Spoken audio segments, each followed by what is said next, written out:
Hello दोस्तों, आपका स्वागत है हमारे चैनल जीके मास्टर में। और आज हम लोग बात करेंगे बिहार के शिक्षा विभाग के द्वारा शिक्षकों के स्थानांतरण के लिए आवेदन फॉर्म लिया जा रहा है, यानी कि आवेदन फॉर्म शुरू हो चुका है। और यहाँ दूसरा सबसे बड़ा अपडेट है कि 2 दिन में यहाँ कुल कितना आवेदन हुआ है। और तीसरा सबसे बड़ा अपडेट यहाँ यह है कि शिक्षक हाई कोर्ट का रुख करेंगे इस नियमावली और इस स्थानांतरण नीति के विरोध में।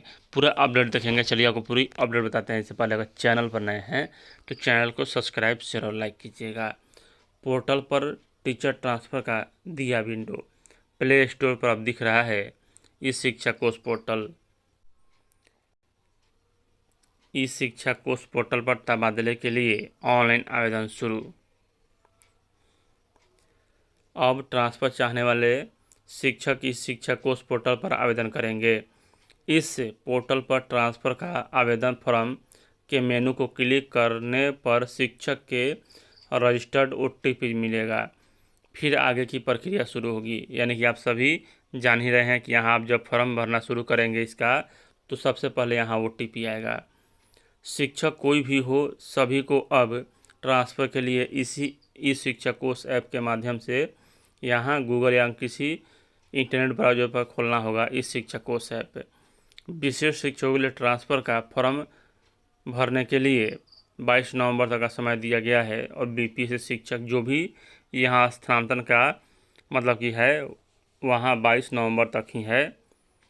नियम के अनुसार एक ही अनुमंडल वाले जिलों के पुरुष शिक्षकों के वो पास के ही किसी दूसरे ज़िले में ट्रांसफ़र किया जाएगा। शिक्षक आवेदन में अपने नज़दीकी ज़िले के अनुमंडल नाम देंगे। शिक्षकों के ट्रांसफ़र की कैटेगरी निर्धारित की गई है। प्रमाण पत्र भी अपलोड करना होगा। ट्रांसफ़र आवेदन की प्रक्रिया शुरू होने के बाद पोर्टल के माध्यम से ही पंचायत व विद्यालय का आवंटन होगा। यानी कि विद्यालय नहीं, पंचायत का ऑप्शन दीजिएगा, विद्यालय शिक्षा विभाग आवंटित करेगा। आवेदन की प्रक्रिया 7 नवंबर से शुरू है और 22 नवंबर तक होगी।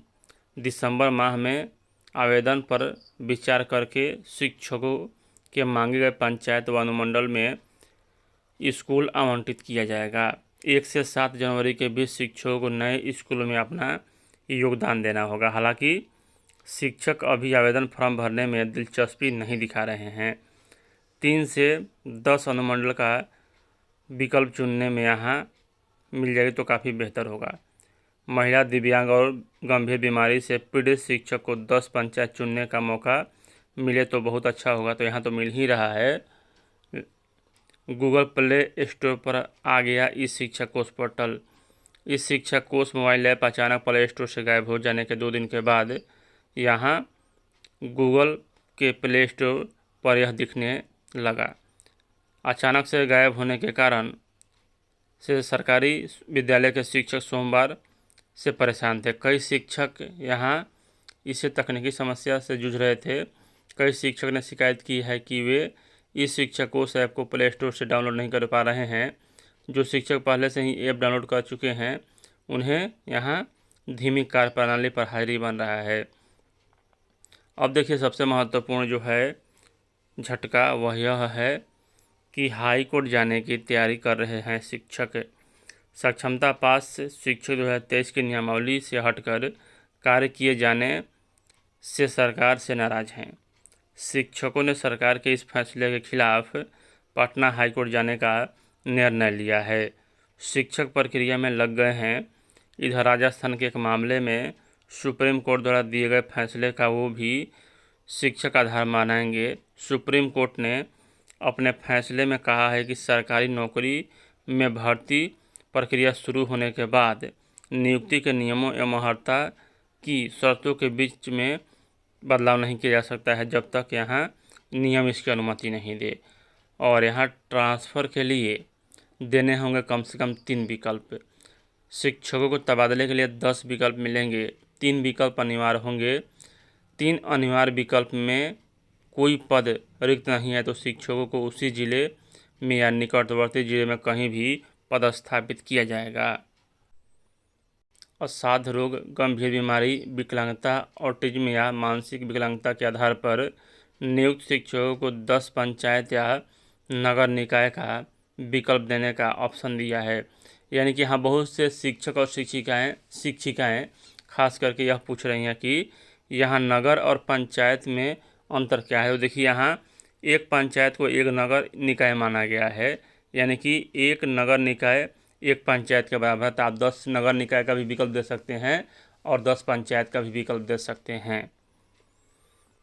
उसके बाद यहाँ नगर निकाय का विकल्प देने का ऑप्शन है। विधवा, परित्यक्त शिक्षिका, महिला शिक्षिका, ट्रांसजेंडर और पति की पोस्ट के आधार पर तबादले चाहने वाले।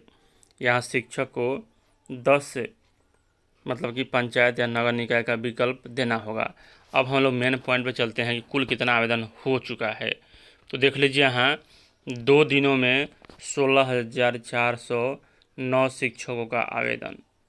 अपने स्थानांतरण और पदस्थापन को लेकर राज्य के 16,409 शिक्षकों ने पोर्टल खुलने के बाद 2 दिन में आवेदन किया है। यानी कि इतना शिक्षक आवेदन कर चुके हैं। शिक्षा विभाग ने 7 से 22 नवंबर तक का समय ऑनलाइन आवेदन के लिए दिया है। 7 से 8 नवंबर को उक्त शिक्षकों ने आवेदन किया है। इस शिक्षा कोष पोर्टल पर शिक्षकों से आवेदन मांगे गए हैं। मिली जानकारी के अनुसार इसमें करीब फीसदी यहाँ 1500 ऐसे शिक्षक हैं जिन्होंने कोई विकल्प नहीं भरा है। वहीं विभाग ने स्पष्ट किया कि हर शिक्षक 10 विकल्प दे सकते हैं। इनमें न्यूनतम 3 विकल्प देना अनिवार्य होगा। सक्षमता परीक्षा उत्तीर्ण नियोजित शिक्षकों के लिए विकल्प भरना अनिवार्य है। विकल्प नहीं देने पर उनके वर्तमान पदस्थापन को गृह जिला मानकर उन्हें राज्य में कहीं भी पदस्थापित किया जाएगा। राज्य में करीब 5.5 लाख शिक्षक हैं। इनमें करीब 3.5 लाख नियोजित शिक्षक हैं। बीपीएससी से बहाल और पुराने वेतनमान वाले शिक्षकों के लिए स्थानांतरण अनिवार्य नहीं है। और इनमें जो शिक्षक स्थानांतरण नहीं चाहते हैं वो पोर्टल पर इसकी जानकारी दे सकते हैं। वहीं जो स्थानांतरण चाहते हैं वो ऑनलाइन फॉर्म भर सकते हैं। तो यहाँ एक प्रश्न यह भी शिक्षकों का है कि हमें स्थानांतरण नहीं चाहिए तो क्या हमें भी यहाँ आवेदन भरना होगा? तो आवेदन नहीं भरना होगा, लेकिन इस शिक्षा कोष में जाकर आपको ऑप्शन देना होगा कि आप स्थानांतरण नहीं चाहते हैं और आपको भी यहाँ स्थानांतरण नहीं चाहते हैं। उसके बाद फॉर्म सबमिट करना होगा। यानी कि आवेदन फॉर्म आपको भी मतलब कि सभी शिक्षकों को करना है सबमिट। जैसे सक्षमता पास शिक्षक को तो अनिवार्य ही है अपना मतलब कि वह करेंगे ही। बीपीएससी और पुराने वेतनमान वाले शिक्षक को भी अगर स्थानांतरण नहीं लेना है तो भी उन्हें पोर्टल पर जाकर यहाँ ऑप्शन लेना है कि उन्हें स्थानांतरण नहीं चाहिए और फॉर्म को सबमिट कर देना है। तो यह अपडेट अभी का है। और चलिए ऐसे ही अन्य अपडेट जानने के लिए आप लोग जीके मास्टर चैनल से जुड़े रहें। पल पल की अपडेट आपको सबसे पहले उपलब्ध कराया जाता है। वीडियो देखने के लिए धन्यवाद।